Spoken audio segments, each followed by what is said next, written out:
Behind me is the Pepper Root Hotel, and we've been staying here for the last 4 days as I try to recover from this bug that I got. So we needed somewhere to settle, for my stomach to settle, and so we're still here at the moment. But I wanted to show you guys around our room to see if you think it's worth the price. I'll let you in on the price a little bit later, and also to give you an idea of the type of accommodation you can get in Fort Kochi for a reasonable price. There are a lot of actually accommodations here that are 5-star and very expensive and probably not suited for backpackers or nomads like Guy Young and myself. So, we try to seek out the cheapest accommodation we can. And so I'll show you around our room and give you an idea of what you get for the price we are paying. Here we are, room 103. Let's have a look, see what's happening inside. Grafting, working as usual. So this is our room. How's the stay here thus far, my love? It's pretty good. We've got aircon, we've got fan, we just got room cleaned. Yeah. There's internet, drinking water here, kettle, tea. Yeah, that's all you need. Everything you need, yeah?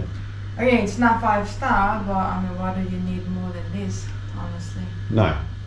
You don't need much more than this, particularly when you're sick, like myself, so we need somewhere to bunker down. Yeah, just need somewhere to lie down and... Test the bed. How's the bed? Not that you haven't tested it before, but... it's not super soft, but it's pretty comfortable to sleep in, actually. Yeah. Got clean sheet and everything. It's pretty good. And they basically can clean every day, right? If you want to, get cleaned every day, of course. Yeah. Yes. So as you said, there's a fan, there's air conditioning, there's a Toshiba TV. I'm not sure what you would watch on there. This is all of our junk. A lot of teas that have been given to us from organic India. Workstation. And out here is a wonderful view of the other building.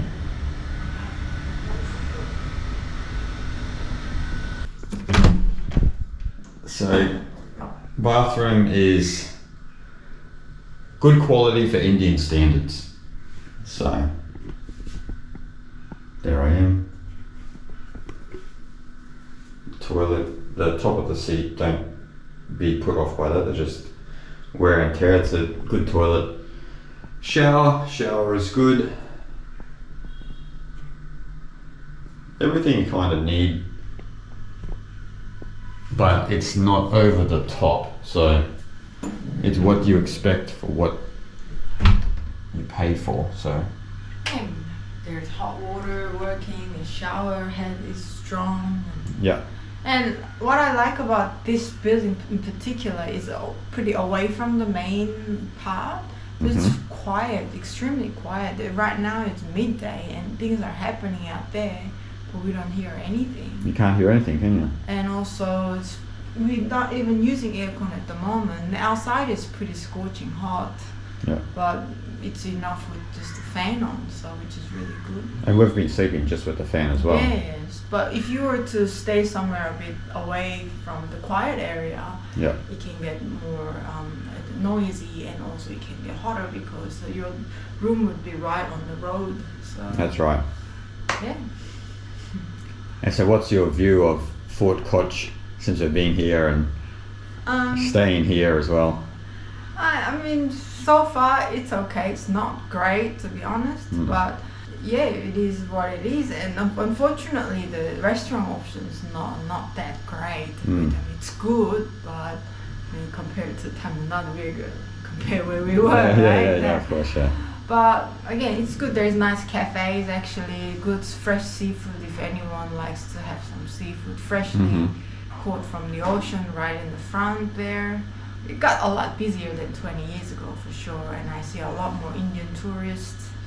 So more traffic, more pollution, but that's just how things are, isn't it? Yeah, and we spoke about this morning together at breakfast that there's Kerala, this part of Kerala anyway, lacks a little bit of culture, like Indian culture.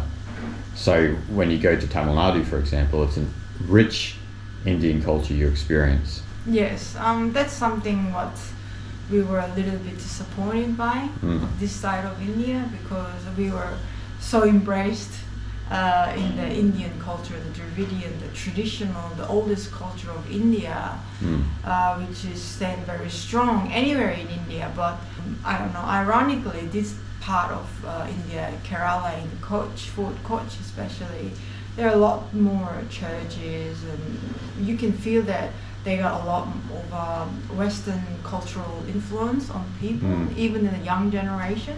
Wherever they're from, we even witnessed some Tibetan family running a restaurant, but I see that they really lost their culture, which is very unfortunate, I think, personally. So that's what's a little bit sad somewhat, because India has a strong, rich culture, but particularly in this region, they follow a lot of Western culture and Western religion, so they allow that to kind of take over their own culture. So that's a little bit unfortunate, I think. So that's about it. A little bit of artwork here. You're probably asking, how much is this place? Is it worth it? And we'll ask Guy how much it is. How much is this place going for love a night? Usually I think they charge 2,500 rupees, but we're paying a little bit less, which is 2,000 rupees. 2,000 rupees works out to be 35 Australian dollars, which is about 22 US dollars. So I would say it's worth it. Obviously it used to be a lot cheaper than that, but now India is getting more expensive. So that, I would say, is a good price. If you want to go to stay up somewhere cheaper, which is more like a homestay, guest house type of thing, you might pay like a $10, $8 cheaper. But I'm not so sure if that's even worth it. And if you want to go 5-star, 4-star, there are those options like 3,500 rupees to 7,000 rupees, if you can afford that. As Guy said, India is getting more expensive. Not sure why.